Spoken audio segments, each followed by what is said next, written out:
Cyprus week. I just really wanted to do a brief introduction of Stella Stylianou, who is our cultural counsellor at the Cyprus High Commission, and I actually am passing over to him to introduce the play. It's an immense pleasure to see you all here tonight at Theatro Technis, a beacon of Cypriot culture nestled in the heart of London. London. On behalf of the Cyprus High Commission, I extend our warmest greetings to everyone attending this evening's performance of the Cypria, a stage reading by the talented Elena Pavli.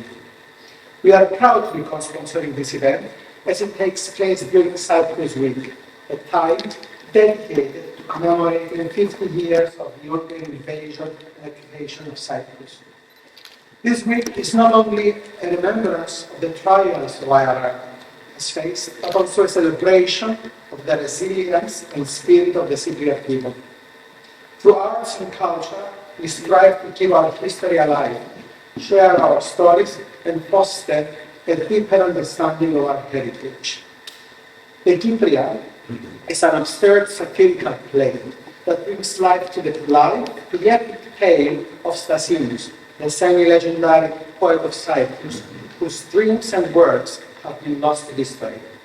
Set against the vibrant backdrop of the 1970s London and ancient Cyprus, this play brilliantly explores themes of cultural erasure and the intergenerational impacts of historical loss. Written and directed by Elena Pavli, the play features a talented cast including Lucy Christopher Christina Chimarrides, Mark Xenopondos, and Alexia Pavli. Their performances promise to bring both humor and depth to the story, providing an evening filled with thought-provoking moments, laughter, and perhaps a few tears as we journey through past with Stasinus and his team. We extend our heartfelt gratitude to Theatro Technis. Founded by George Evgenini in the 1950s, Theatro Technis has been a pillar of cultural preservation and promotion. Their unwavering support from the Cypriot community in the UK has made events like this possible. By providing a stage for Cypriot voices and stories to be heard, they have been instrumental in keeping our rich heritage alive in the diaspora. Their commitment to fostering cultural exchange and supporting artists is truly commendable. As we gather here tonight, let us remember the importance of our cultural identity and the power of storytelling. May this performance inspire us to cherish our past, understand our present, and work towards a future where our stories continue to be told and celebrated. Thank you all for being here. Thank you to Theatro Technis for your ongoing support and dedication to the Cypriot community. Enjoy the show.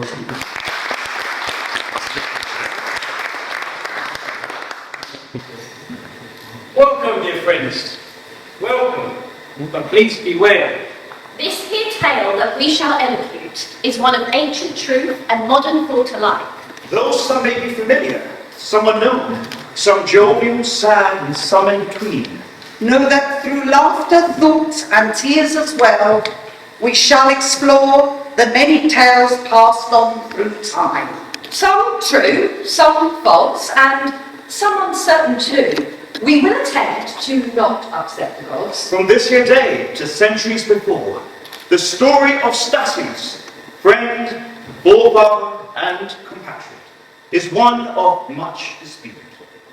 O Galliope, Cleo, and Thalia too, we ask of you to hold us in your heart, and though through time your value never wane, Please join us now as we try to explain.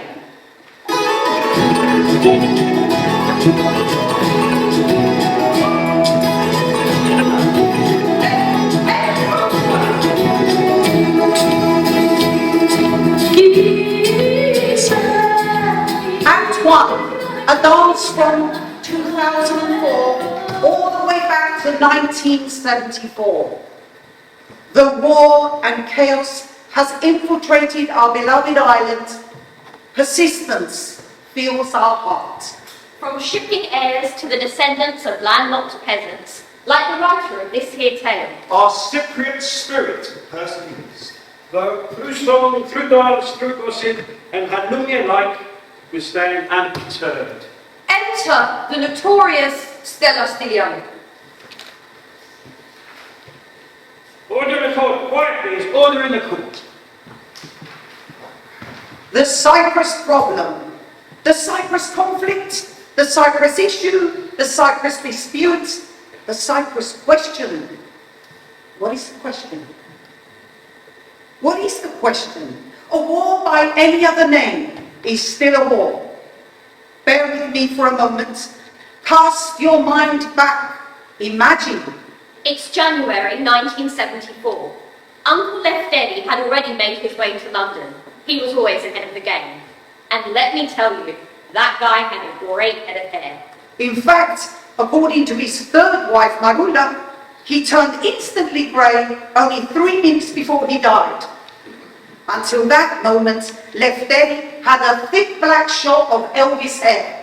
My mother told me that Androulla was prone to extended bouts of lying, and that it's likely that she was just sick of dyeing Lefteri's hair from his deathbed. I digress. Cast your mind back to 1974. I was young, 11. No, I was 12. 12. Well, a lot younger than I am now anyway. Obviously, I was obsessed with music. Pop music, rock and roll, disco, you name it. So naturally, I wanted to get to London. London was the place to be. I was aching to go. Top of the list was my unwavering desire to get my hands on some proper records. Things at home were complicated. I was sick of listening to endless stories of how Yaya Baku walked all the way to the next village to get the water. I get it. Maybe they didn't have taps in olden times. What did that have to do with me? I wanted to live, goddammit. And Uncle Lefteri and London sounded like just the place to be. Stella, are you forgetting something? What about Stasinus? What about the manuscript? The papyrus. Whoa, whoa, whoa! Oh, hold your horses, relax. I was just getting to it. So, my mother was convinced that Uncle Lefteri had robbed her before he went to London. And after Mum had interrogated the whole village, she had no doubt in her mind that Lefteri was the one who betrayed her. And now, like most things, my mum could have forgiven.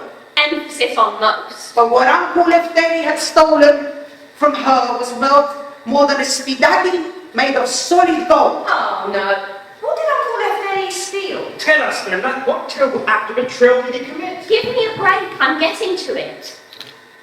Uncle Lefteri had taken something so priceless, so significant, that my mother, despite her better judgment, sent me packing to London so I could take back what she told me was rightfully ours. What was it, Stella? Tell us! Enough! Uncle Lefteri took the only tangible thing that my mother had ever really felt meant something to her. Something she had fought tooth and nail to keep her hands on. And she only had 3 teeth. It took the only remaining fragment of a poem so seminal, so valuable, that people for centuries had tried to dispute its very existence. Cypria. Yes, Cypria, the prequel to the Iliad, written by my ancestor Stasinus. And that battered fragment of papyrus, that manuscript, the scroll that had one of Stasinus' most profound paragraphs scrawled across it, was gone. Gone forever. Yes, gone. My mother had allegedly done unspeakable things to get her hands on what she believed was rightfully hers. And with one fell swoop, Uncle Lefteri had taken it from her and escaped to London. Oh, no, Lefteri! Adele, how could you? Why would you? Well, he did. And now it was up to me to take back what was rightfully ours. But Uncle Lefteri and London itself had other plans for a girl like me. 1974. That's right.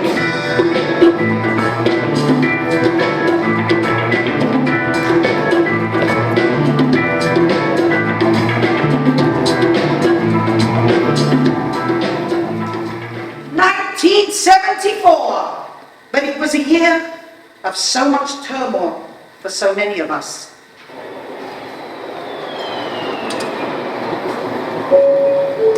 Preview. Your attention, please. Please do not smoke in the terminal building. Smoking is And I had no idea that when I boarded that plane for Heathrow, it will be the last time I saw my mother, my chickens, my friends, and my beautiful Ahna. Stella, tell us, why did you go? What did you do? What happened when you got there? Well, I plan to sneak up on Uncle Lefteri with a cunning strategy and the assistance of my dodgy cousin Gusta. Who told you I was dodgy? Uncle Lefteri, as per usual, was a few steps ahead of the rest of us. Stella! Guglielmo! Welcome to London. Welcome to the beautiful, world-famous Heathrow Airport. Gusta told me you were arriving today, so I thought I'd come and pick you up. Damn you, Gusta. What's wrong? Can't talk of your time, huh? All the English I knew at that point was from watching cartoons on CYBC. But the way Uncle Lefteri spoke was unique and a tad hard to keep up with. Adegori, I haven't been away that long. Don't you remember your Uncle Lefteri? Nick, I remember you. Hey, come on. I know that your mother has filled your head with all sorts of lies about me. But the truth is, your Bapu, my father, gave the papyrus to me. Your mother took it from me after an ill-advised game of table. After plying me with so much zivania that no teenager could ever get their hands on. Oh, really? Yes indeed. Come on, hurry up. You're too slow. Let's get up. Give me those bags. Let's go up those apples and pears before rush hour. Okay. Hey, well, you got any anyway? Better, it's so bloody heavy. My mum gave me some halloumia to give everyone. The ones in the blue bag are a bit old. She told me to give those to you. My cheeky sister, always thinking of her brother Lefteri. Where are we going? Ubamen here. A beautiful place. They call it Turnpike Lane. You've never seen trees so green. And the pigeons, they have beautiful fat pigeons here in the city. They're everywhere. Thank you, Uncle Lefteri. Oh, you don't need to thank me yet, Stella. You know, I'm going to put you to work straight away. Oh, okay, that's it. I'm going to make you an offer you can't reuse. Well, what is it? Eh, haven't you seen The Godfather? Who's godfather? Ooh, it's a film. The best film I've ever seen. It came to the cinema 2 years ago. I watch it every night before I go to sleep on something they call a video cassette. Your cousin Kosa, he made it for me, but he calls it a bootleg. His English is very, very bad. He doesn't know what he's talking about. Anyway, in this family, in the Godfather, the family is Italian, but they look Greek. To be honest with you, I think this actor, Al Pacino, is a Cypriot. He looks like a Cypriot. His name should be maybe Al Pacino. And somebody accidentally took away the U. Maybe that's what happened. But the best one is Marlon Brando. Yeah, I'm gonna make you an offer. You come to me on the day of my daughter's wedding, you say, Godfather. My mum told me that you were supposed to be my godfather, but that you forgot to come to the church that day because you were busy doing the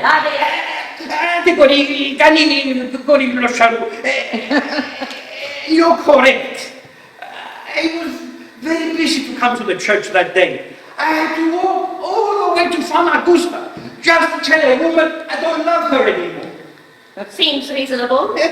They called her Missy Lou, but she was a miserable Lou.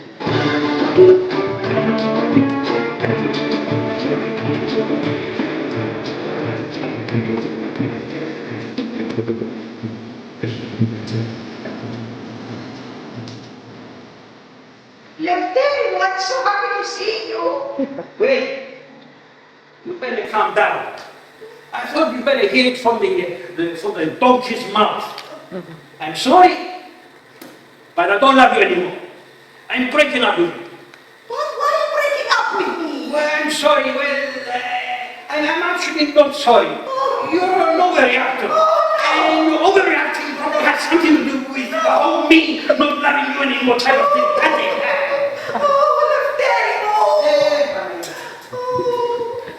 What? Hush. Hey, no, that's what I call good old-fashioned manners. So that's why the three stinky people like had to listen me? Huh? Oh, I'm so sorry, Stella. I am your rightful godfather. This is perfect. I owe you a christening present. Let me buy you a nice warm coat, eh? And you're going to need a hat made of wool. Wool? Yeah. I tell you, because although the English are known throughout the globe for their open hearts and warm personality, the weather here, man, is very, very cold. Well, thanks, I guess. Hey, you don't have to thank me, man, we're family. And a man who doesn't look after his family is no man. Everybody, put this guy over your head, and it's raining outside.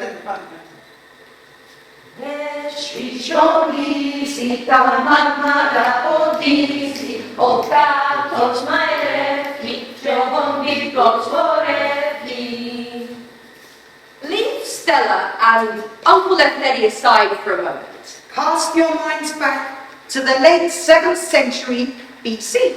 Imagine you're in Cyprus, where we lay our scene. Act 2, enter Aphrodite, and goddess of... Oh, you know, anyway. Enter Stasinus, the much disputed semi-legendary ancient poet of Cyprus. Really? Semi-legendary? Hey, is that really necessary? Sorry, Stasinus. According to several conflicting theses Academic dissertations. and miscellaneous research papers in several languages, Hey, semi-legendary is really the best we can do at this moment. You'd think I'd be used to it by now, but it still stings. I'm not sure I like the phrase, Paris built his ships at Aphrodite's suggestion. I feel like, worst case scenario, I could be blamed for the entire Trojan War. I mean, you know those guys like to blame women for, well, I don't know, well, pretty much everything. Exactly. Do we really need to add fuel to the fire? I mean, I think it sounds good.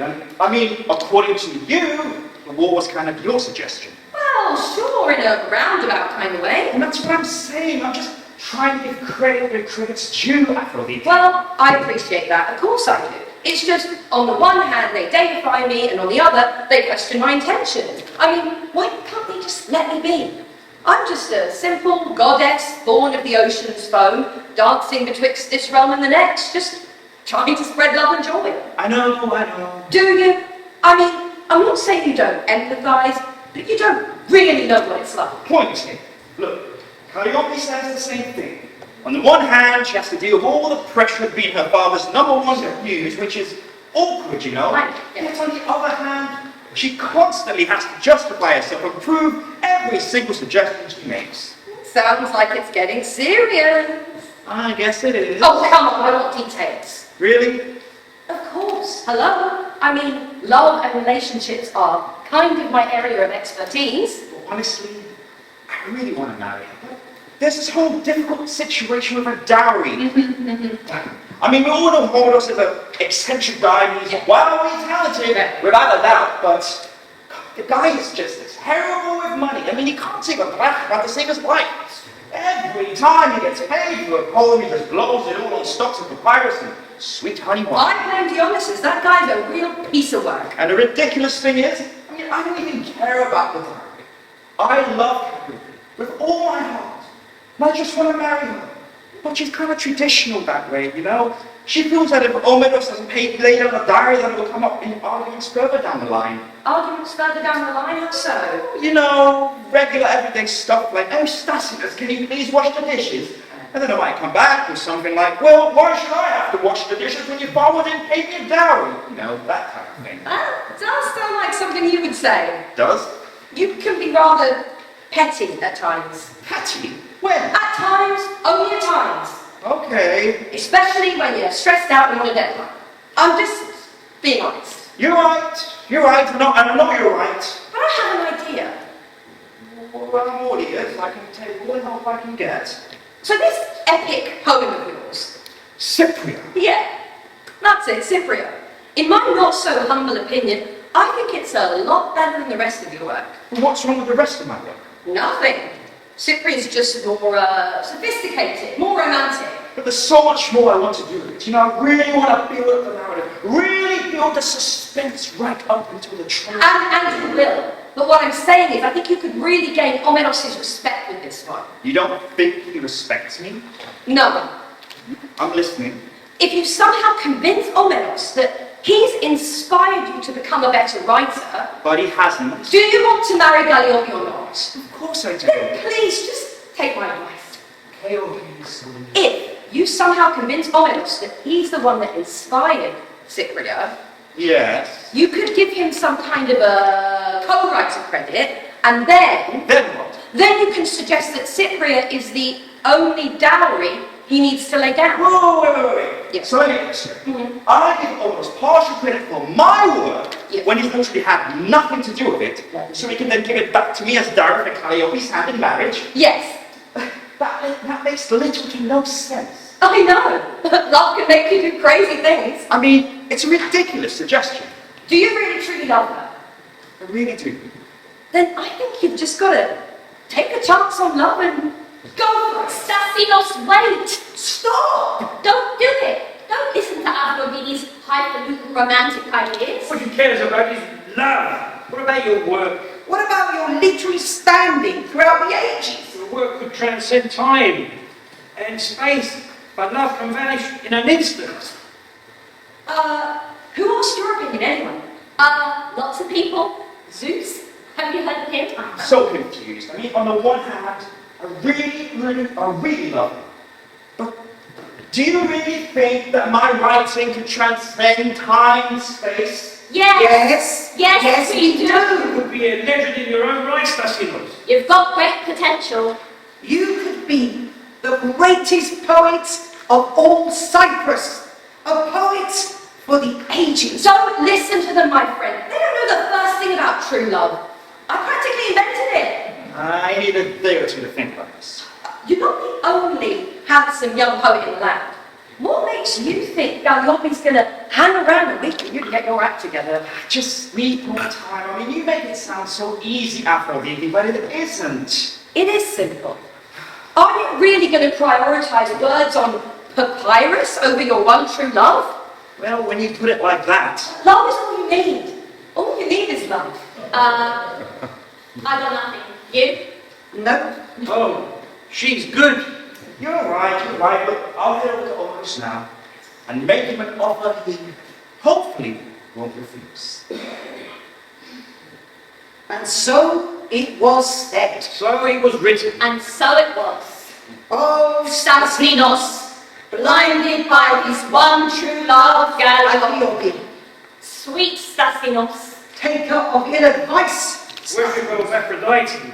Why? Oh, why did you not at least take a couple of days to think about it? Beware mere mortals, always take a couple of days to think about it. Whatever it may be.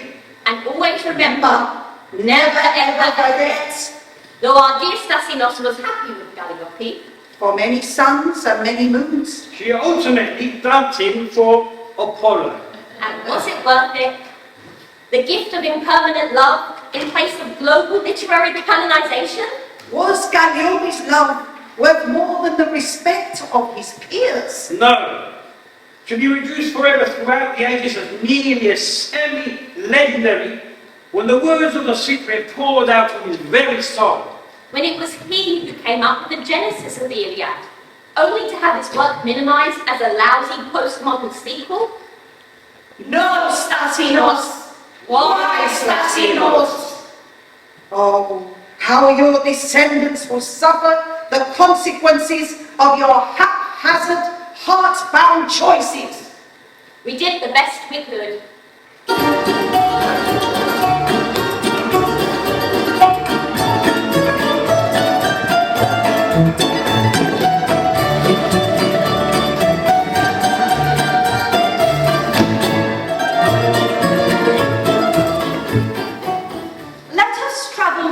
now. Allow us, if you will. From ancient times to 1970s London. Act 3. Enter Stella Stylianou. Uncle Lefteri, despite his many faults, and trust me, he had many faults, soon became the only real family that I had in the world. When I left Cyprus in January 1974, I was just a young girl, ready for adventure, doing exactly what my mum told me to do. My sole task was to take back Stasinus' scroll from Uncle Lefteri and to return back to Cyprus immediately, as my mum put it, before I turned into an aggressor and forgot all about her.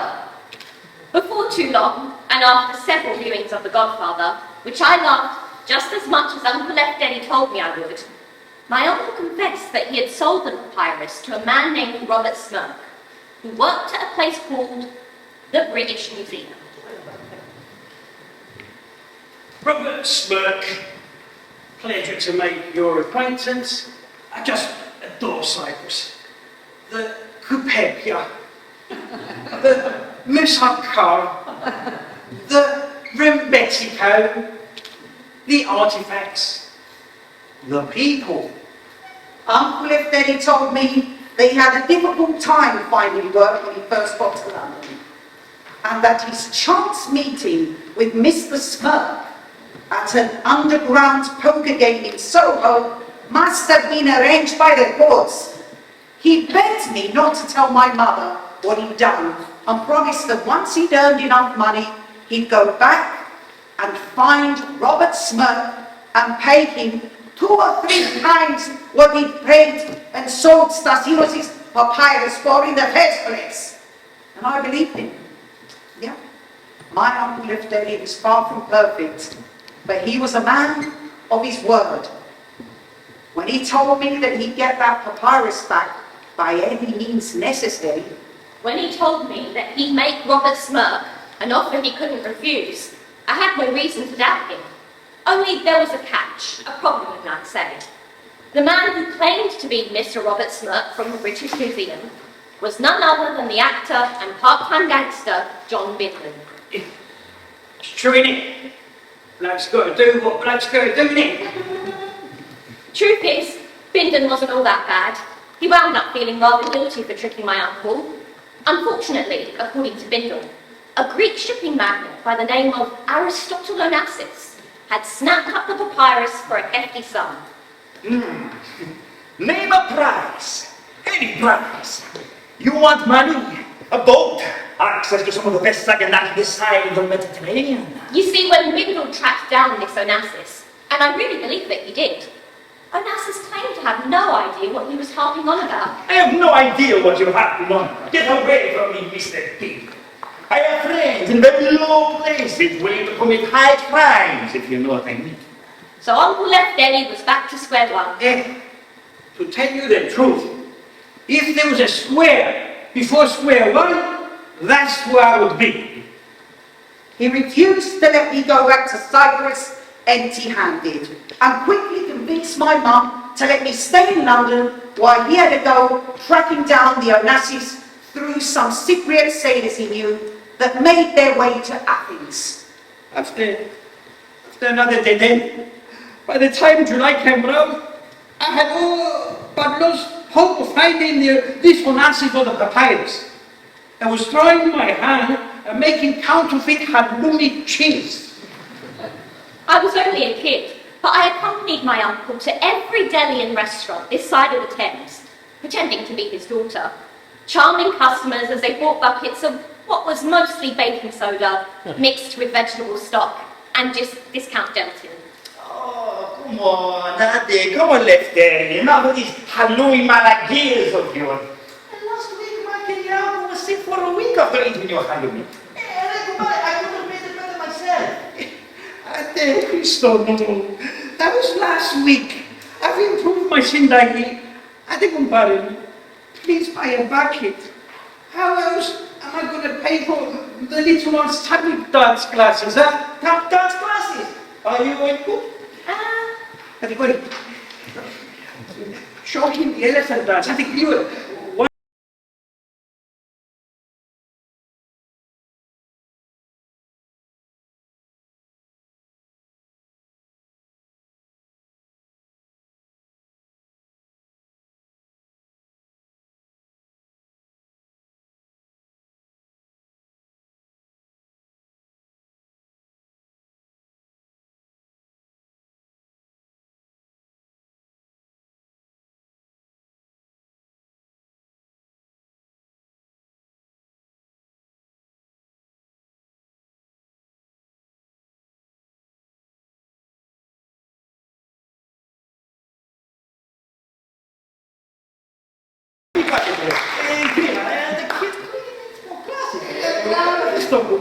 Halloumi became the centre of my life, the bread to my butter, the rice to my gematria. Hey, you're welcome. Everyone in North London called me Halloumi girl, and that's what I was. Because Uncle Leftetti insisted on keeping the halloumi in the back of his rusty Volvo. I love that bloody car. And so any time we were invited to a wedding or a christening, we both arrived stinking of cheap halloumi. Yeah, it was an acquired smell, and it wasn't cheap. But my prices were always very reasonable. We were selling our halloumi to a baker up in Arnold's Grove when we got news of the invasion.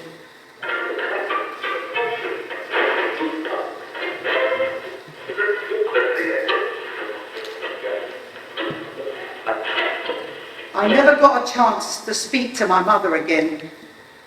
You tested my mum? She was one of the first to go missing. Have you seen my mother? Now that I'm older, I have a pretty clear idea of what must have happened to them Who said my mum? and to all the others. But I don't want to talk about it. I don't think I'll ever want to talk about it. What happened to my mum could have happened to me, but it didn't. For some reason, I'm still here to tell my tale. And every night before I pray, before I close my eyes, and before I sink into my pillow,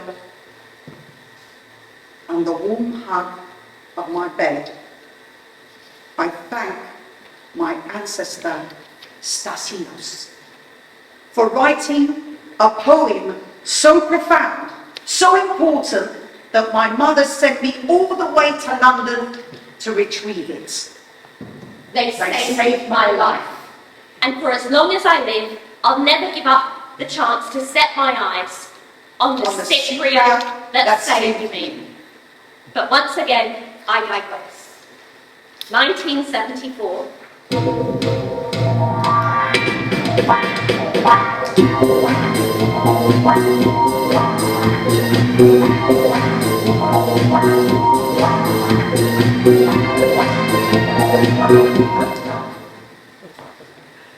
There were wonderful things ahead of us.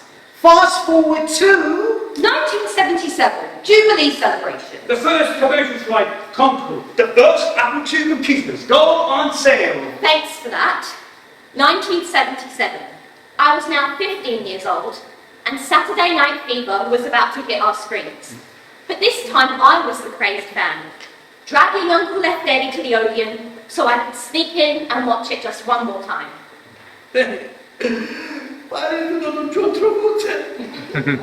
I just love to watch him dance.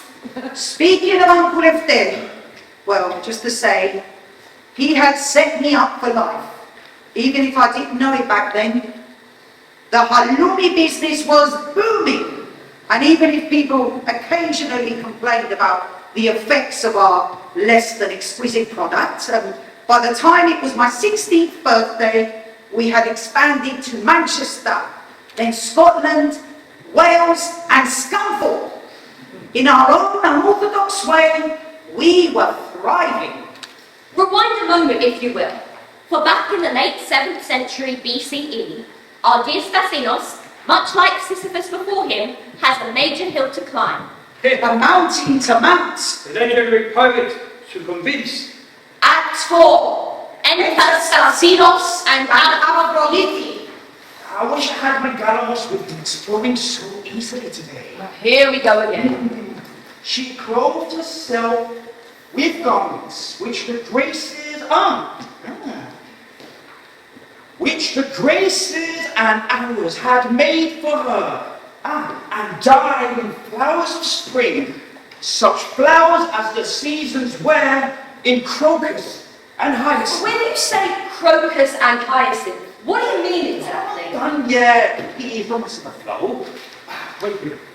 So, in such perfumed garments as Aphrodite, clothed in all seasons, something. Then the laughter-loving Aphrodite and her hand. How do I say this? It does go on a bit. You don't like it? Of course I like it, but you always do this. Every time you have something important to get done, you distract yourself with poetry. You're right. I know you're right. I'm just so nervous. There's no need to be. How can I not be nervous? He's the best. He's literally the best poet in all of Greece. I'm asking you for the one thing he holds more dear than his poetry. How do I put this? Snap out of it. It took 3 very treacherous boat rides from Cyprus to get us here, not to mention a payment from Poseidon that I dread to think about repaying. So just, please, get a hold of yourself. Okay. Repeat after me. I am Stasinus. I am Stasinus. It's not a question, at least try to sound sure of yourself. Okay. I am Stasinus, the greatest of all the Cypriot poets. I am Stasinus, the greatest of all Cypriot poets. Wait. Where do you think I rank? I mean, say, compared to the Cretans. Just repeat what I'm saying, okay? Okay. I am Stasinus, and I love Calliope. I really do. I said repeat. Sorry. I love Calliope. I give you here this poem that I wrote for you to share with me, so that I may ask of you your daughter's hand in marriage. I give you here this poem that I wrote for you, so that I may share with you, so that I may ask of you Yes? your daughter's hand in marriage. Great! You've got this. Thank you. Now go in there, just talk to the man. You're ready.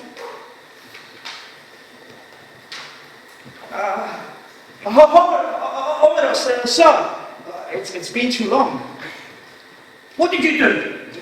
Nothing, I just, What is it? You want my drink? Oh, no. I just wanted a moment to talk to you, if I could just have a moment of your time. Time? What is time? There's no time. I have no time. I've no idea how old I am. Do you know how old I am? I don't, sir. No, I don't. God damn it! I forgot to keep count. Well, there's no time like the present. As Pythagoras' brother once said, time is as time does, until it is undone. Look at my beard. I'm old. Don't I look old to you? Where's my drink? I'm pretty certain you put it down there, sir. Sir, don't call me sir. That's my father. But he's dead. Medusa's snakes killed him. Terrible thing. I'm old, but I'm still alive. I was just wondering. Wait a minute. Don't I know you? I hope so, yes, sir. Don't call me sir. Call me Homeros or Homo. What do I care? Where's my goddamn drink? Pretty certain you put it down there, sir. Excellent. Now, where were we? Well, Mr. Holmes, the reason I came here today was to ask you a very important question. Why do I drink so much? No. That's not the question, though. It may be of some concern further down the line. To keep snakes at bay. To keep the demons away. Wait a minute. That rhymes. Should I write it down? Is it good? No, not really. Look, the question I want to Took my ask you. papyrus. That damn thief. Odysseus, you sad sack bastard! Mr. Horace Homer, please, if I could just have a moment of your time. Look, I just want to ask you, would you, in exchange for your daughter Calliope's hand in marriage? You want to marry my daughter? Yes, I do. Which one? Calliope, the one I'm in love with. Oh. Okay. But I haven't got a dowry. Psst. I'm waiting on some money, you see. My publisher's a real pest of envy. He thinks he's some kind of genius just because he's figured out how to glue paper together. Look, you don't need to worry about it. You see, you've inspired me for so many years now. Okay? I have. Yes, Omeros, you have, of course you have. My home, the Cypria, you inspired me so much. I did. Yes. I did. Yes, you inspired me so much. It's as though you wrote it. I wrote it. Well, it's as though you wrote it. And you want to marry Calliope? I do. You got a copy of this poem I wrote? Well, sure, yeah. Well, please, bear in mind, this is just a first job. Actually, on the way here, I came up with some great new stuff. This is pretty good. Well done, me. So, what do you think? This is really good. Inspiring even. It's kind of giving me an idea. This could be a real good lead up to a piece I'm toying around with about the Trojan War. Working title, The Iliad. Who am I kidding? No one's going to remember a title like that. I mean, what do you think about me and Calliope? Oh, go for it. Ask her, why not? She's not getting any younger, that's for sure. Do you see? I wrote a new poem about Cyprus or something. Yeah, you know, that little funny island. And what you written lately, eh? Not bloody much, you bastard!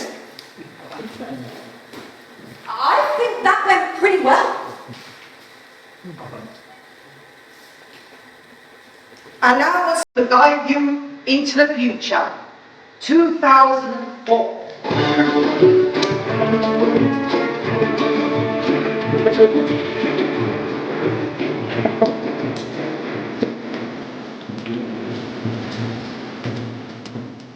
Stella's descent into the dark depths of Uncle Eleftherium's counterfeit Hellenic business, though perhaps inevitable. To take its toll on the once sweet and innocent girl, as she now finds herself in this here Cyprus school. Oh, poor Stella! What have you done? Wanted by the British authorities on fake Hellenic charges, Stella had little choice but to flee to her once beloved Cyprus. But will she escape the wrath of time? Will she persevere? Act 5! Enter Stella Stylianou! Quiet! Orders! Stella Stylianou! Do you swear to tell the truth, the whole truth? Yeah. I swear to tell the truth, the whole truth, and nothing but the truth, so help me Zeus. Yeah, you heard of him? Yeah, thought so. Now can we get on with it? Was that a nil or not? Look, yeah, okay, look.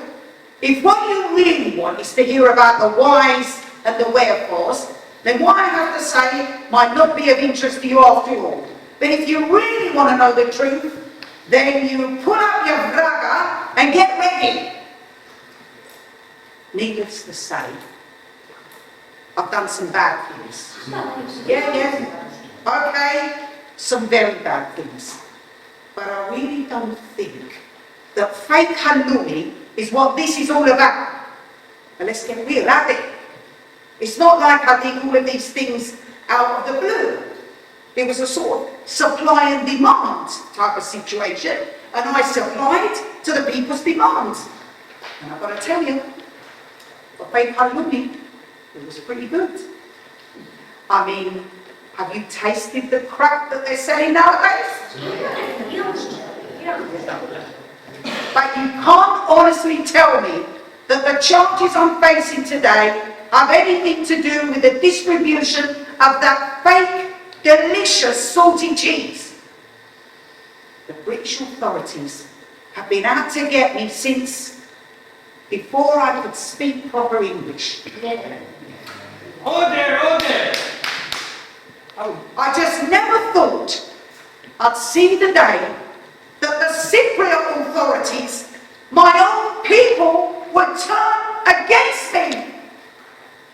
I'm not ashamed to say I got into the family business, dodgy as it was, on account of my family needing money, and I left Cyprus for London at the age of 12 with nothing but a couple of sakulas full of dreams. And unfortunately, dreams don't pay the rent. We're talking back in the day here, my mama's brother. For the purpose of this conversation, we will call him Left There, because that was his name. Anyway, I looked up to him at first, but from here in Larnaca, all the way to Turnpike Lane, if there was a shady deal going on, you can bet your last will call me the Uncle Left There had the hand in it. Look, I'm proud of who I am. I've done things other people wouldn't even have the guts to think about. And you can sit there and judge me for as long as you have the time to sit and the time to judge. But you don't know me and you don't know my life. I'm proud of where I came from, for better or worse. Look,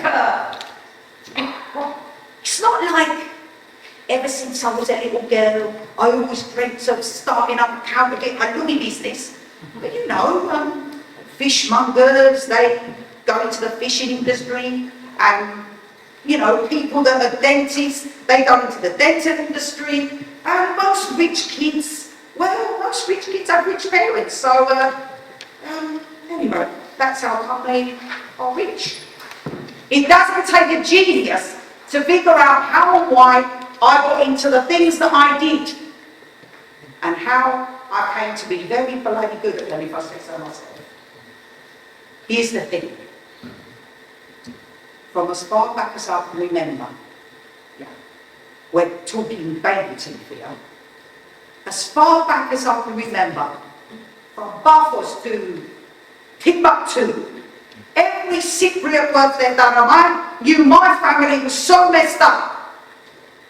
And I admit it, we had a knack of seeking out the monk, just as the monk had ways of finding us.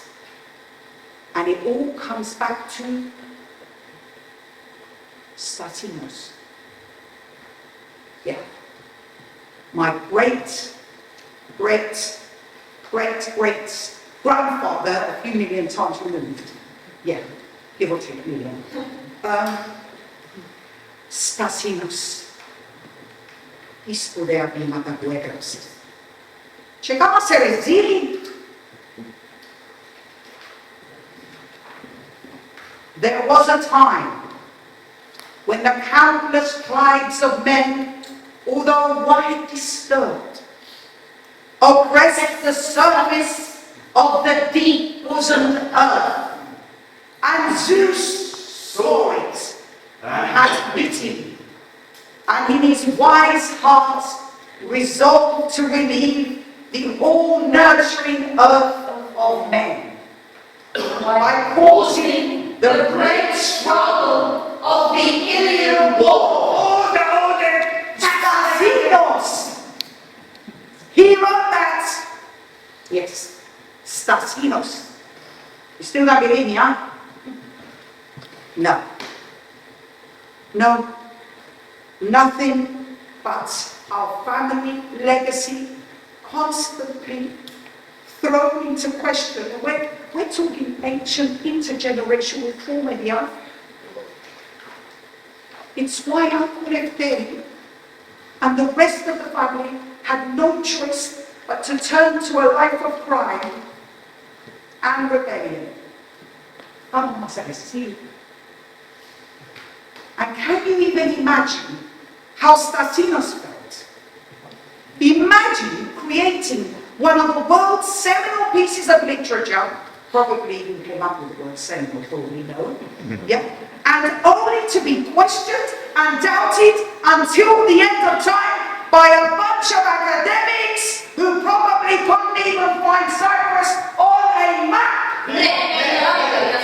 Order! As you already know, my name is Stella Stylianou, and why you may consider this testimony to be a confession of sorts. I mean, yes, I know that I did make fake hallelujah, and I distributed fake hallelujah, and I profited from the sale of the fake hallelujah, and I even ate a couple of the fake hallelujah myself, and I'm still here to tell the tale. And before you ask, no, I'm not sorry. I'm not sorry at all. But as one of the 3 remaining descendants of Stasinus, the semi-legendary lost poet of Cyprus, I consider myself a living Cypriot artifact. And I see no recourse but to seek a pardon on those grounds, Your Honor, or demand to be placed in the British Museum alongside all the other crap that they stole. Furthermore, I shall seek reparations, not limited to but including the piece of rock that my ancestor Stasinus carved his poem into. Or was it some kind of papyrus? We don't know. Etc. A poem so profound, so exquisite, that Blagoras himself has been quoted to have quoted it.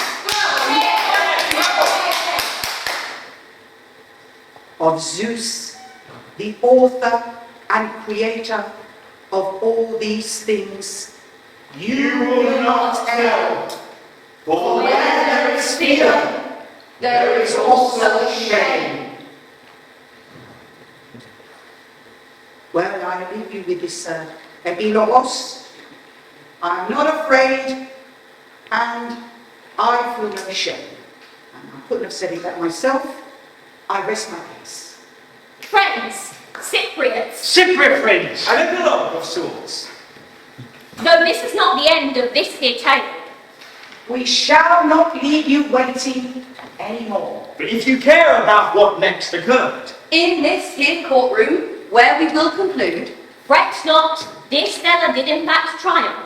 For though she did commit some cardinal sins, With fake calumnia, lies, and other such. her heart and fact, it was forever true. and if you can but wait till the next time, these Cypriot poets choose to share their rhyme, The fate of our dear Stella will unfold. but until then, we'll buy but what we're sold. And when you next near the great Russell Street, Just go in and give yourself a treat. And maybe Stella will be on display. Alongside elegant marbles, hieroglyphs, and hay.